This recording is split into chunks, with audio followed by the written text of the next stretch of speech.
Shafahamu. Basi sawa, kama ni hivyo hamna shida.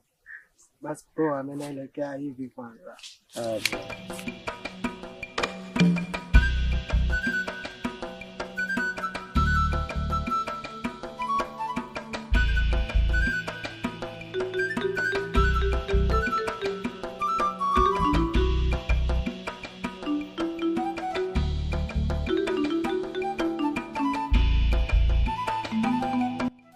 Sister.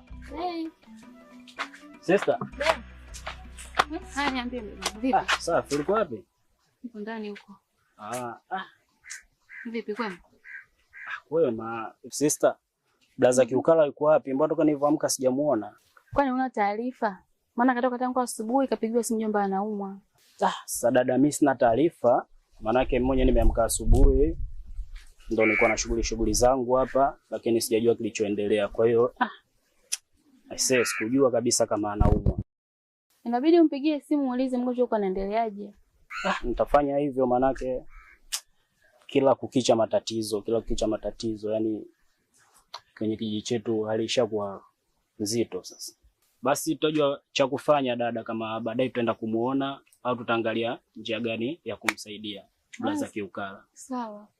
Ila na mimi kwa natoka na kwa shoga yangu kumuona mara moja. Basi haina shida. Mimi kwanza niingie hapo.